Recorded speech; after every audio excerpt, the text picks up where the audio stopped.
देखिए, अगर आपके शरीर की गंदगी साफ नहीं हो रही है तो आप लाख अच्छे से अच्छे चीजों को खा लीजिए, उसका फायदा आपको मिल ही नहीं सकता। और जैसे ही आपके शरीर की गंदगी साफ होती है, आपका पाचन तंत्र बहुत तेजी से काम करने लगता है। शरीर के अंदर पहले से ज्यादा ताकत महसूस होने के साथ साथ चेहरा साफ होने लगता है। वजन बढ़ाना और घटाना आसान हो जाता है। पिंपल, दाग धब्बे, एक्ने जितने भी कुछ हैं वो सब कुछ ठीक होने लगते हैं और कई सारी गंभीर बीमारियों का होने का खतरा जड़ से खत्म हो जाता है। तो हम लोग सबसे पहले बात करते हैं कि हमारे शरीर के अंदर गंदगी जमा कैसे होती है। तो देखिए, हम लोग जो भी खाते हैं वो आहार नली से होकर पेट में पहुंचता है, जहां खाना टूटने के बाद छोटी आंत में जाती है, जो कि बाद में मल के रूप में हमारे बॉडी से बाहर चली जाती है। लेकिन इस प्रक्रिया में सबसे ज्यादा गंदगी हमारे आंत में ही जमा होती है। अगर हम लोग अपने आंत को जूम कर कर देखें तो वो कुछ इस तरह का दिखाई देता है, जिसमें उंगली की तरह दिखने वाली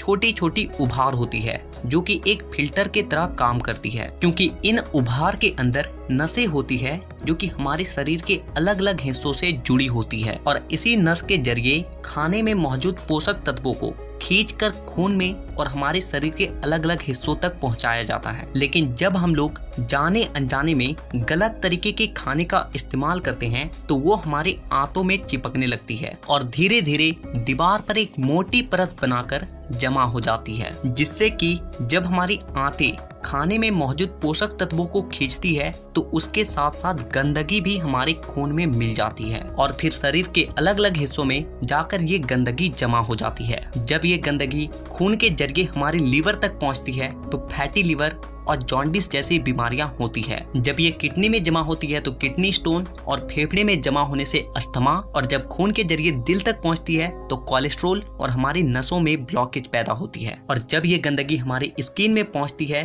तो दाग धब्बे, खुजली, एक्ने, पिंपल जितने भी इस तरह की समस्या हैं सब होने लगती है। और इतना ही नहीं, जब ये गंदा खून हमारे पूरे शरीर में फैलता है तो हमारे शरीर का जो हार्मोन का संतुलन है वो भी बिगड़ने लगता है और जिससे कि हमें और भी जानलेवा बीमारियां होने की खतरा बढ़ जाती है, यहाँ तक कि कैंसर भी। बस आप इतना समझ लीजिए कि शरीर में हर छोटी से छोटी बीमारी और बड़ी से बड़ी बीमारी शरीर के अंदर गंदगी जमा होने की वजह से ही होती है और इसीलिए